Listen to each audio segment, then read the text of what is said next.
Greetings to all viewers all around the world and dobrý večer to the audience here in Prague's venue Studio Pamet. Welcome to another episode of Stop, Look and Listen.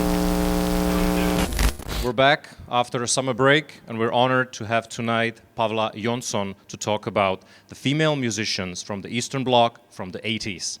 Enjoy, and if you like it, please support us on Patreon. Enjoy. Good evening. Thank you so much for coming to the evening of 1980s Soviet Bloc Women in Punk. I would like to thank Studio Pamet for the invitation because I wrote a chapter for publication in Germany about the topic 2 years ago, and it was very exciting to speak with some of the Slovenian band Tožibabe and Estonian band Ave Luna, and to learn about the amazing Russian tragic poet Yanka Djagileva. But I will start speaking about my own personal situation in the 1980s, how me and my homegirls from high school started a punk band called The Gas, and how we got into trouble and got blacklisted, and how we had to change the name to Dybbuk and so on, and how we had basically no idea what was happening, for one, in the West, that there were this kind of zeitgeist, the spirit of the time when there were all these punk women starting in Britain, the slits and the raincoats, and that was music that wouldn't go through, even if, of course, the punk explosion was very powerful, and all the Sex Pistols and the Clash and so on and so forth. We had these recordings, but we didn't know about the women. I hope it's okay that I'll be speaking in English, and thanks to all my students who came here. First vinyl that I have for you is called Czech, Till Now You Were Alone, and it is a vinyl that came out at Old Europa Cafe, and these were songs collected by Mikoláš Chadima of the bands that existed in mid-1980s. So there's a band called Mama Bubo, Extempore, Dvouletá Fáma, we still haven't decided yet, Brave Beavers, 3 Speed, Happy, and so on. Also, our band is on it, and I'll try to get the song for you and play it.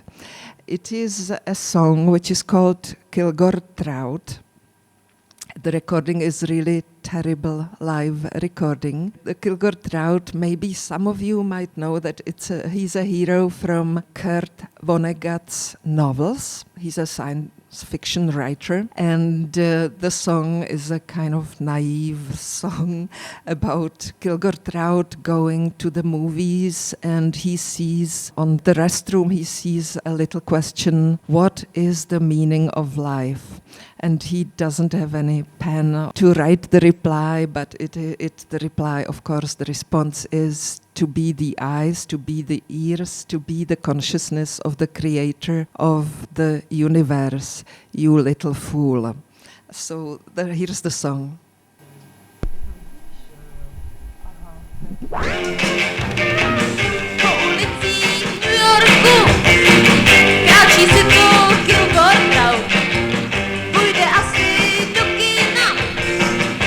Musí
přitom se snaží být ušima a taky vědomím stvořitele vesmíru.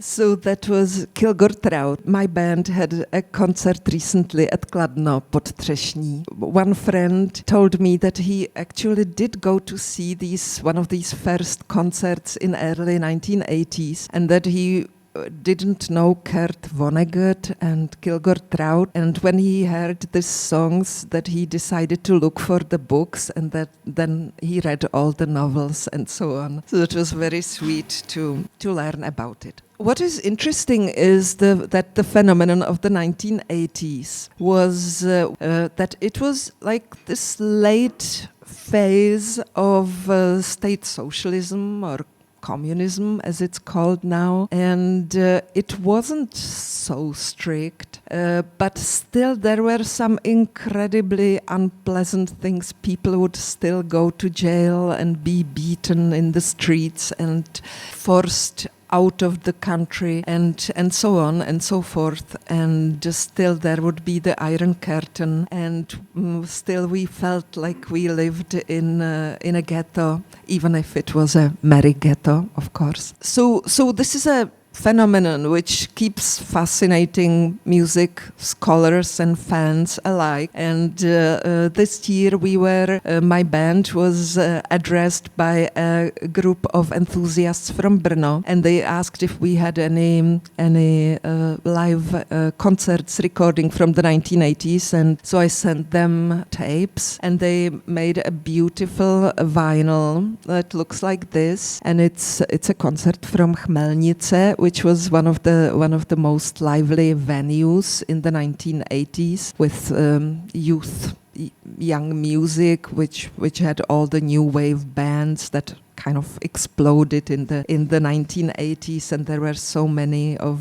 fascinating, interesting bands. And so I will play a song from this new vinyl, which came out this year, which records the 1984 concert, and I will play one song which is called "We Will Fly." Maybe what we could do is to try to listen to like a live recording from Chmelnice, which is now on vinyl, the release this year, and then we can see what is the studio recording like of the same song. The song "We Will Fly" is about a girl who says something like, "In the morning I fell asleep and I had a dream just like I had last week. Old sacristan was cursing the pigeons on the cross's pan. The old man on the hill was saying, flying is easy, we will fly. Just to flap your arms and take it word for word, we will fly." A nyní poslední píseň Poletíme.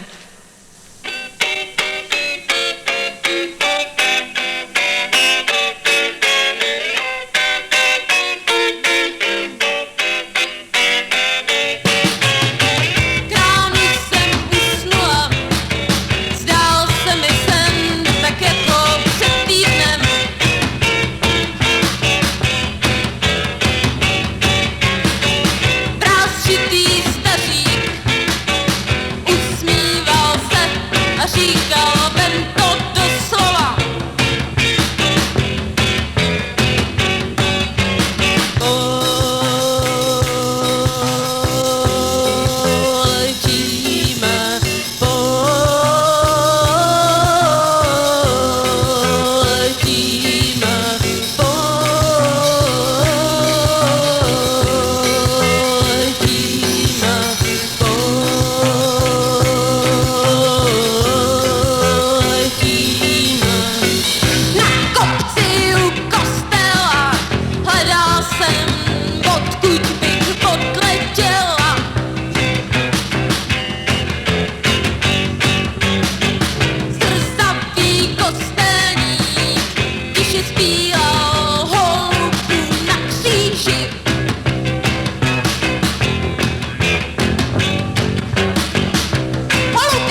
this was the live recording from 1984 of We Will Fly. And now let's listen to a studio recording. So what happened was that after the so-called Velvet Revolution, after fall of communism in 1989, musicians were finally free. There were new labels established, not only Supraphon and Panton, but many others. There were so many studios, music magazines. You could buy instruments from the West like Fender Stratocaster guitars and so on and so forth. Bands could tour. My band also was asked to come to a studio, even if the band as such under the name Dybbuk didn't exist anymore. So the friends met because we regrouped and after all kinds of problems we became tooth and nail. But we in 91 we met and recorded the old songs from the 1980s, including We Will Fly.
One of the reasons why Dybbuk disbanded in 87 was the fact that suddenly established a professional women's band called Panika. Their album is also from early 90s, and 3 of our members, the flutist, the drummer and guitarist, joined Panika. And I remained alone with the last member, Marka, and that's why we decided to call it a day and end Dybbuk. And just to show you like how would a professional band, because Dybbuk and the Gas of course were amateur bands, just friends playing in fits of laughter with their ideas. Panika was a band that practically didn't have any songs that they would write themselves. They would have professional singer-songwriters that would write for them. And what is very hilarious is one song which is called The Girls from the Other Gang, which is clearly a kind of nod to the Dybbuk girls who smoke only hard Spartas. It's written by Daniel Sywala and Václav Křístek.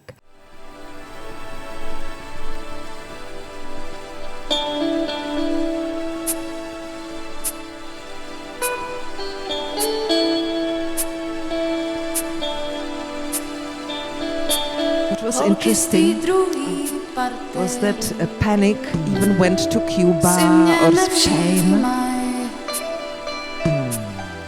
Hýbaj se klidně na rty, něco říkaj. Holky z té druhý party, kdo ví, co všechno znaj. Kouře jen tvrdý z party a odcházejí. Koukám se za nima, jen tak, že jako nic. Uhejvám očima, když se otáčejí k mýmu obličeji.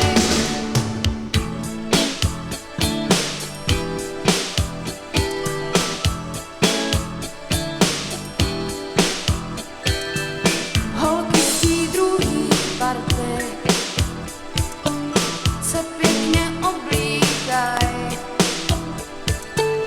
vykládaj svoje karty, trumfy schovávaj. Holky z té druhý party se rády pobaví, pořádaj pořád párty na zahradě. Koukám se za nima,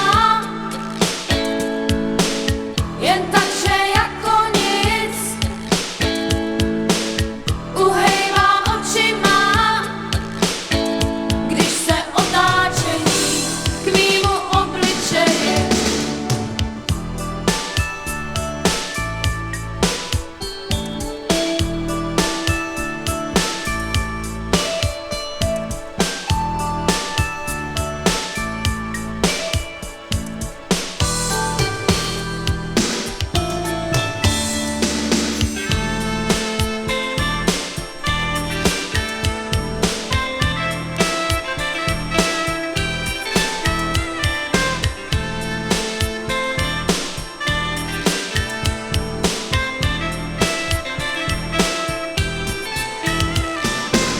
Holky z té druhý party se rády poslouchaj, zpívaj jen svý party, o nic se nestaraj. Holky z té druhý party si mě nevšímaj, kouře jen tvrdý z karty a odcházejí. Koukám se za nima, jen tak, že jako nic. Uhejvám očima, když se otáčejí k mýmu obličeji. Koukám se za nima, jen tak, že jako nic. Uhejvám očima, když se otáčejí k mýmu obličeji. Koukám se za nima, jen tak, že jako nic. Uhejvám očima, když se otáčejí k mýmu obličeji. So that was Panic. You see, this is a commercial band that has singer-songwriters writing for them, professional equipment and so on. So it is kind of visible. Just to illustrate what were the problems of the 1980s, how each band that wanted to perform publicly had to show a specially set up committee that they are devoted to the cause of socialism and that they can play for socialist youth. So we went with Dybbuk in 1984 to such a committee, and they were quite happy about our playing. But when they read the lyrics, they thought it was just so dark and depressive. No way we would be allowed to play, because that's totally against the socialist ethics. The lady at the committee said, well, you know, I understand it is so much easier to write these sad, tragic songs, but why don't you try to write something uplifting and cheerful and then come to us and we will say, yes, you can perform. And so we took it seriously and wrote a really cheerful song. So let us rejoice and let's be merry. But of course, everything is in the performance, and you will hear how you can say it in a quite morbid voice, like, let us rejoice and let's be merry.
I really hope that our joy will be endless and immense, because the topic is women in punk. I would say that Dybbuk was punk in the sense of being DIY, that we had to learn ourselves how to play guitar and drums and so on gradually, because it was based on friendship and laughter. But there we had one song which I think could be called really punk, and that is The Snake. Koukni do zahrady, svlékají se hadi, koukni do zahrady, svlékají se hadi, koukni do zahrady, hadi se svlékají. The snakes Koukni do are losing zahrady, their skin. hadi se Look into the svlékají. garden.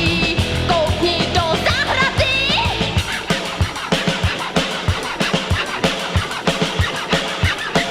Hadi se svlékají, koukni do zahrady, hadi se svlékají, koukni do zahrady, svlékají se hadi, koukni do zahrady, svlékají se hadi, jsou tam na té hadi, hadi se svlékají, The koukni do snakes are zahrady, losing their skin. hadi se svlékají, Look into the garden. koukni There do are naked zahrady. snakes. We had no idea what was happening in other countries, that there were also women, young women, who were lifting up electric guitars and screaming out what they wanted to say. So it was really exciting to speak with Mojca from Dybbuk, a band in Yugoslavia, 1983 to 1987. Of course, Yugoslavia doesn't exist anymore, but in 1980s, Yugoslavia was adored by Czechoslovaks because it was the only European communist country that was free of the rule from Moscow. It was being open to the West, envy of the whole Soviet bloc. Everyone wanted to have such freedom as the Yugoslavs. They offered musical abundance in the 1980s, and also they had women musicians. For example, the power pop female band from Opejša, Croatia, Kakaduluk, which became a mainstream success, or a Serbian post-punk band from Belgrade, Jekaterina the Great, with the talented, adored by all keyboardist Margita Stefanovic. Unfortunately, she died early in 2002. And the Serbian new wave women from Novi Sad, Boje, who were a sharp collective that traveled to the Frauen festivals in Linz and Vienna and released their single in 1985 with the slogan, "The First True Feminine Sound." That was really interesting, that while the West had the feminist movement, which brought feminist music festivals, and we had no idea that that was happening. Only then later on in the 1990s we were invited to Germany and Austria and Holland to play at such festivals. But the Yugoslav bands were freer. So Mojca from the punk group Dybbuk, when I spoke with her, I was shocked that she remembered that there was so much repression in Yugoslavia in the 1980s. She said that just walking on the street in punk attire, she would be stopped and harassed in the streets of Ljubljana for her punk outfits, appearance and graffiti. Bands would not go to jail for Western propaganda as elsewhere in the Soviet bloc countries, but still they also had lyrics censored. So Dybbuk started in 1983, and they were historically the first female hardcore punk band of all communist countries, because as you could hear, Dybbuk certainly was not hardcore. That is most likely because of Yugoslavia greater access and exposure to the West musical cultures. The band consisted of three friends, Alenka Marsenic Marsa on bass, vocals, drums and guitar. She also wrote the lyrics, which were modified by other members, Lidia Rupnik on drums and bass, and Mojca Kryška on guitar, vocals and bass. The name Dybbuk means to snitch in English. It was a joke reaction to the criticism from one group of the hardcore punks in Ljubljana who complained to a promoter about a concert that the other band playing is not actually hardcore enough. So they thought it's not snitching as we know, to snitching to the police, but about not being hardcore enough. Since none of the members had any musical education, they had to learn to play in rehearsals and concerts. This, of course, adheres to the punk commandments. All a group needed was the equipment and the desire to form a punk band. Dybbuk, though, went further and did not have any equipment, nor did they own instruments. This is described in the song Dybbuk, we play, we are advertising the scene, we play on the instruments from Uborníky bez razloga, which was their boyfriends who played in a band, Uborníky bez razloga, which means the rebels without a cause. Another of their DIY strategies was switching instruments depending on the needs of the song. It was not chaotic. For example, Mojca would play guitar during the set and then switch to the bass for the last two songs. Their influences came mainly from listening to Radio Student in Ljubljana and the massive tape exchange that was happening in Yugoslavia. The genre did not matter. Punk blended with reggae. They did not know about the raincoats and the slits in England, but they played with the local Yugoslav female group Kakaduluk and Margita of Jekaterina Velikaya. First they performed with their boyfriends and in Ljubljana clubs like Šiška and K4. They rehearsed there and also they played at student campus. They performed frequently and jokingly called themselves the state band because the concerts were often on the state holidays. The band toured mainly across Yugoslavia, and once they got to Greece. Dybbuk was not part of any feminist movement. Mojca explains it, that the reason is that the communist state had gender equality. We had good sexual education at schools and contraceptives were freely available. Also, it was a great advantage to be a girl band. Everyone was interested. They also participated in the punk scene by writing for fanzines and appearing on Radio Student. They were not interested in the main popular people from Ljubljana, which is, of course, Slavoj, Žižek, and the band Laibach. As for recordings, they first appeared on Ljubljana Hardcore, a compilation from 1985 with 5 songs, and then they released an EP, Dežuje, Raining. The title song sings, wet, deserted roads, raining, I walk. People around me, I cannot see, I cannot hear, I cannot feel people around me. I'm scared, I try to run, I'm trying to run away, I can't move. Blood.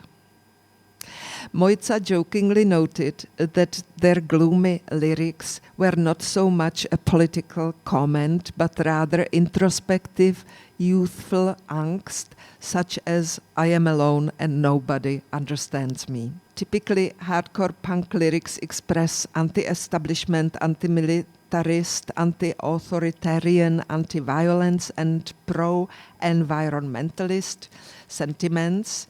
Yet, Dybbuk seemed to avoid the quote-unquote fuck the system calls while still speaking of repressive censorship and so on. So let's listen to Dežuje, It Is Raining.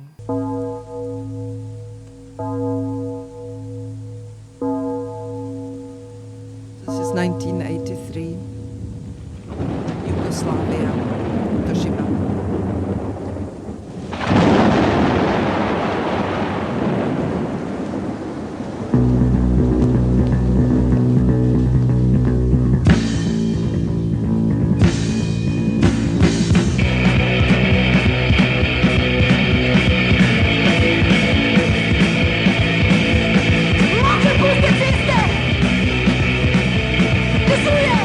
Chodí, okromlené ludzie, nevidím,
forgot to say in the beginning that basically before MTV and before video, we had here in Czechoslovakia something like anti-discotheque or listening discotheque, where people would come and they would listen like you are doing now.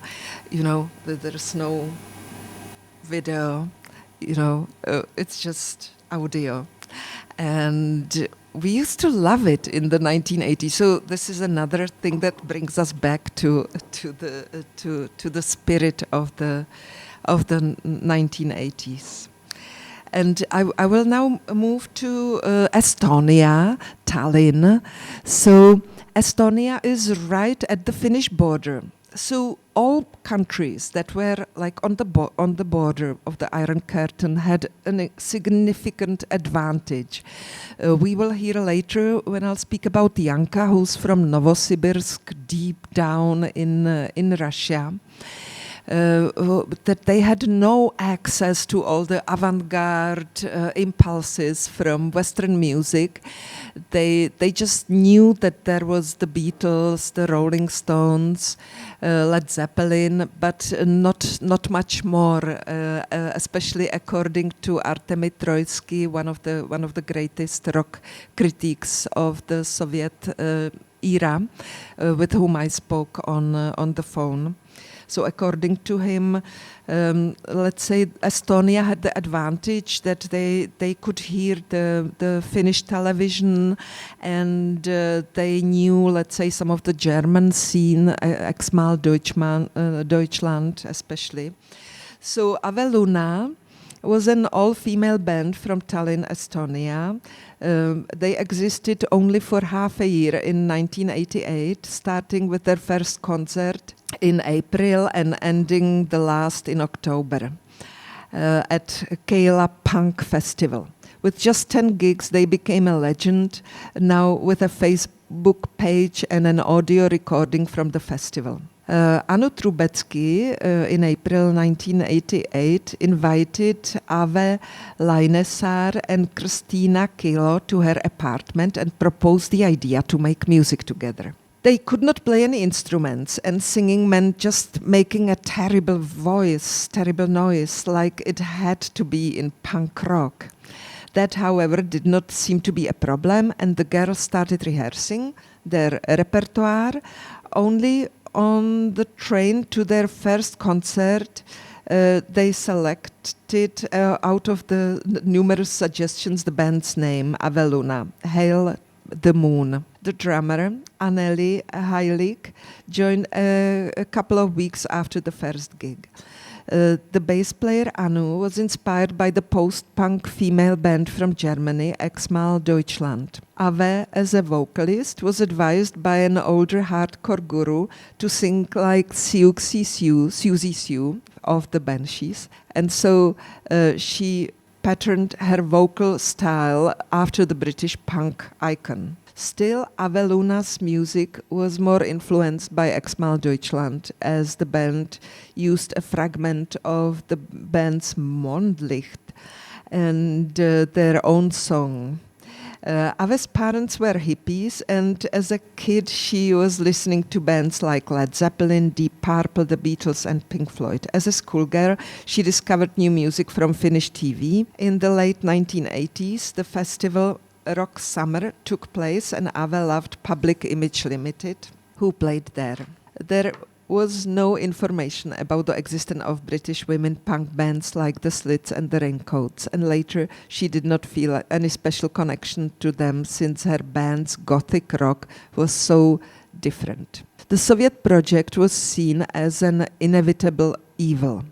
Persecution existed, but in general, in Estonia, it wasn't as tough as in other parts of the Soviet Union. Musicians were supporting force of independent ideas. The band would use poems by their favorite poets Heidi Talvik, Doris Kareva and Paul Erik Rumo.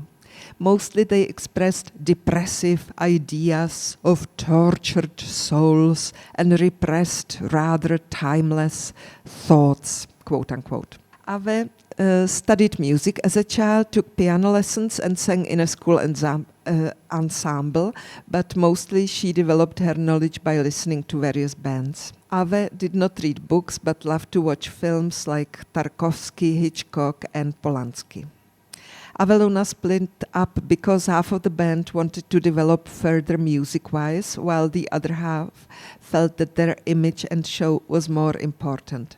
Later, Ave tried shortly to make music in another project. All band members moved on with their lives, school, and work.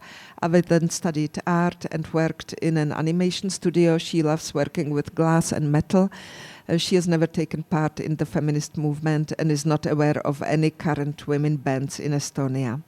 Only the guitarist Kristiina Kilo continued making music. So let's listen to Aveluna.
So that was Estonian band from 1988, Aveluna. And last and the greatest of all is Janka Djagileva, poet, punk poet from Novosibirsk, Russia.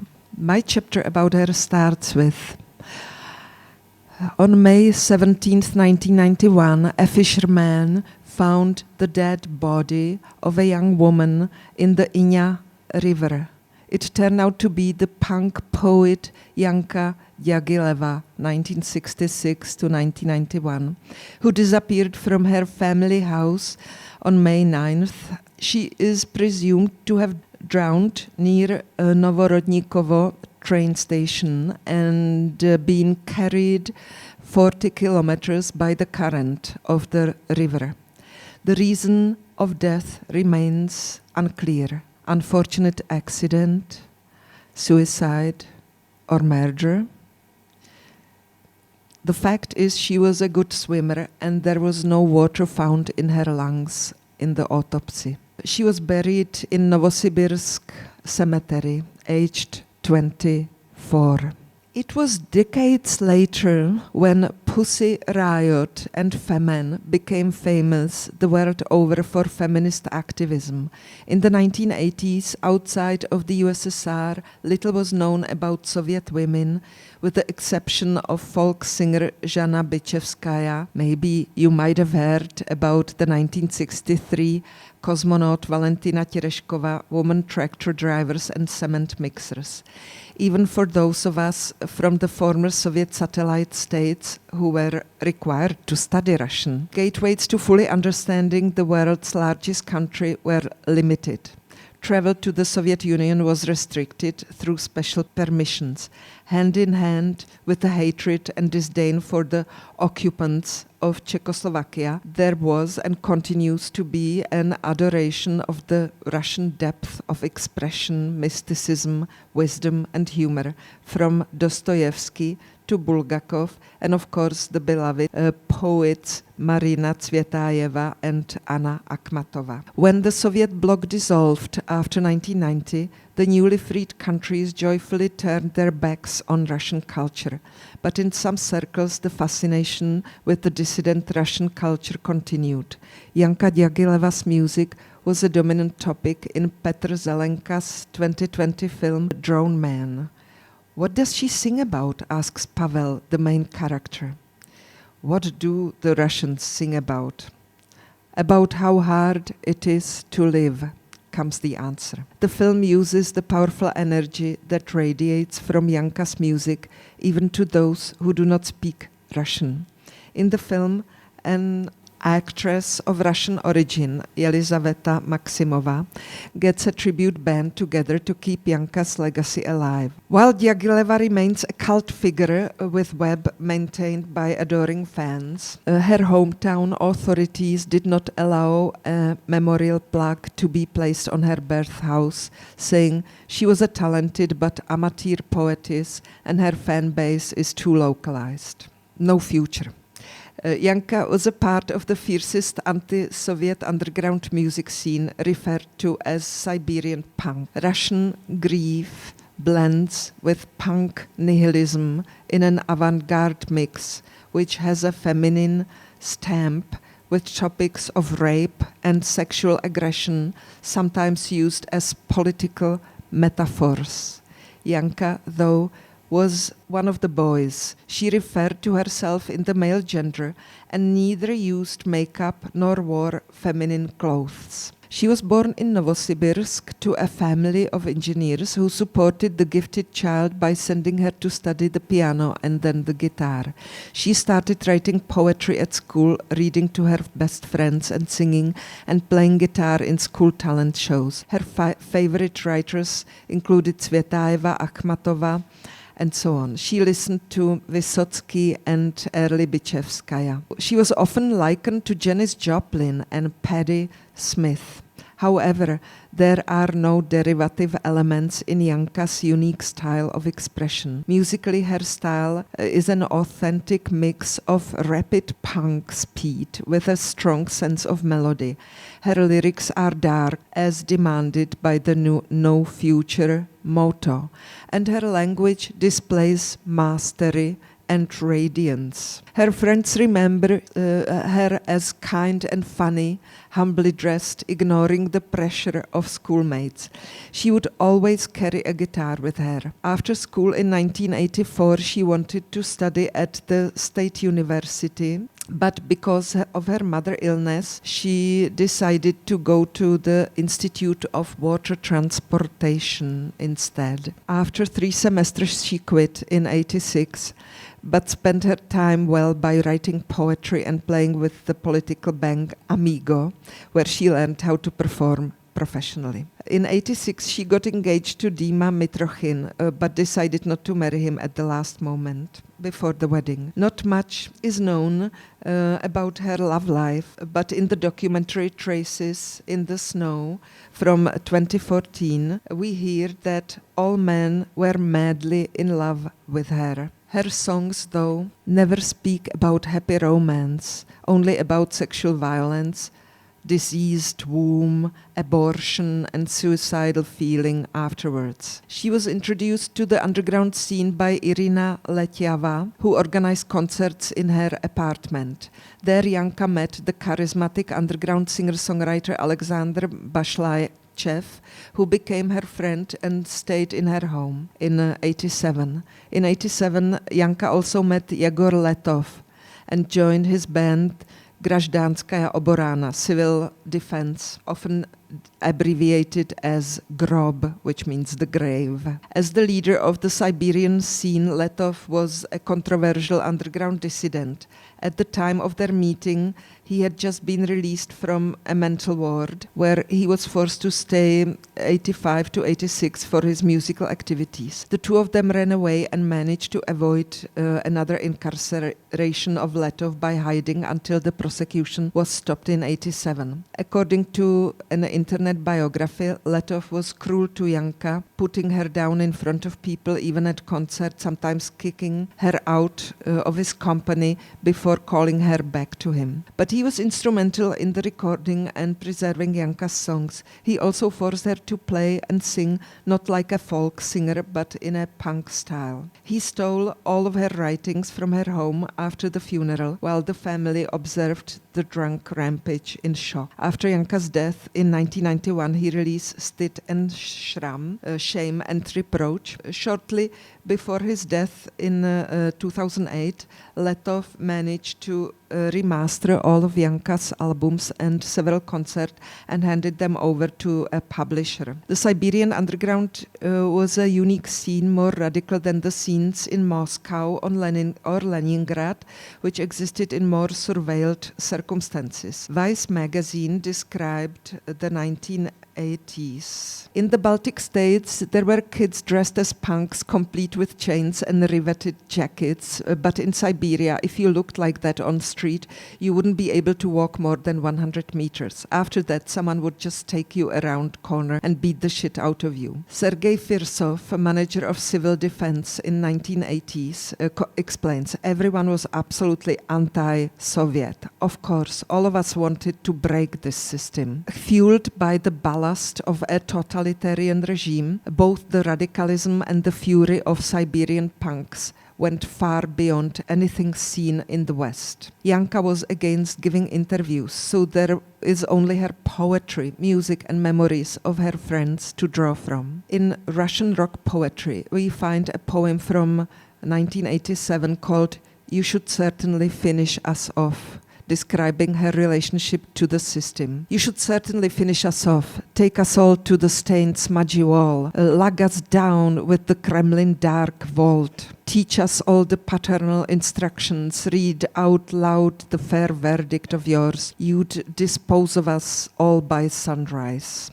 Janka spent the last 5 years of her life performing, writing, working and being accepted and adored by her audiences. Her first album, which was called Not Allowed, was recorded by Letov in a tiny apartment in the outskirts of Omsk. The title refers to the stamp allowed to play, so this is not allowed to play it. All of the recordings and concerts of her 30-some songs were done in apartments. The last one from February 91 was recorded only 2 months before her death in a student's dorm in Novosibirsk. Janka's lyrics are surrealist poetry littered with idiomatic expressions, phrases borrowed from old Komsomol, the Soviet youth organization songs, folk ballads, Red Army slogans. One of the best known is Black Day. Behind the counter, from ahead, a parrot fishes out the ticket for the tram to bridge so nearby,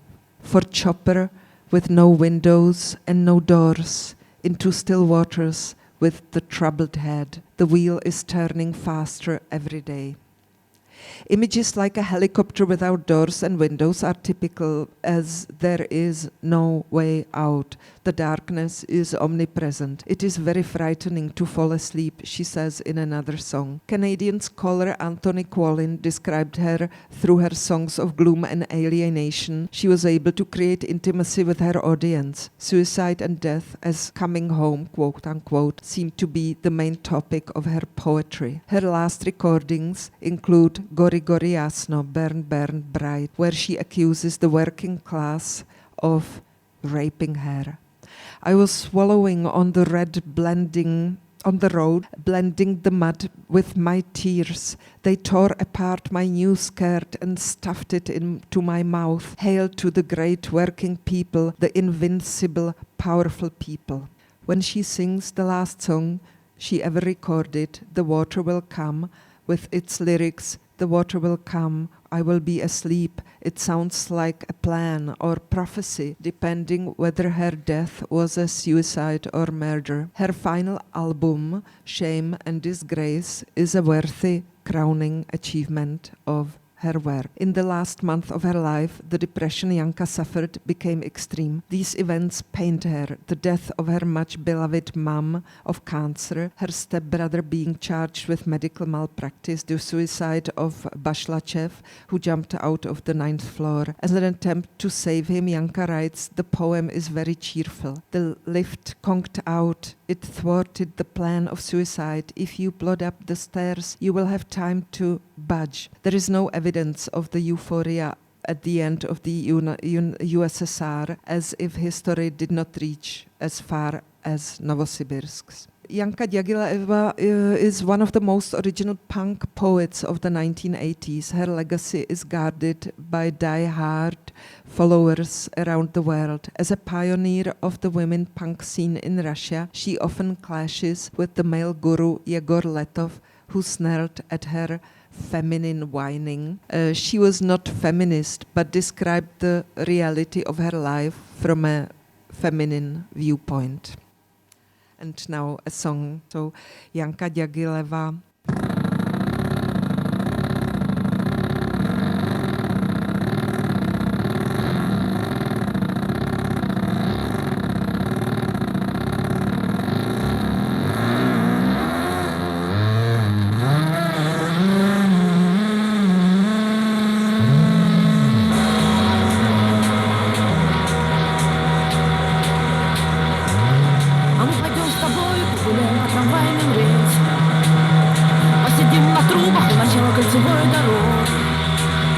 Нашим теплым ветром будет черный дым с трубы завода. Путеводной звездой будет желтая тарелка светофора. Если нам удастся, мы до ночи не вернемся в клетку.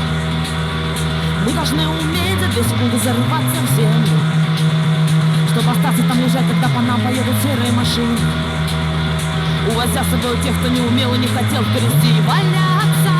Если мы успеем, мы продолжим путь ползком по шпалам. Ты увидишь небо, я увижу землю на твоих подошвах. Надо будет сжечь печи одежду, если мы вернемся. Если нас не встретят на пороге синие фуражки. Если встретят и молчи, что мы гуляли по трамвайным рельсам. Это первый признак преступления или шизофрении. А с портрета будет улыбаться нам железный Феликс. Это будет очень долго, это будет очень справедливым наказанием за то, что мы гуляли по трамвайным рельсам. Справедливым наказанием за прогулки по трамвайным рельсам. Нас убьют за то, что мы гуляли по трамвайным рельсам. Нас убьют за то, что мы с тобой гуляли по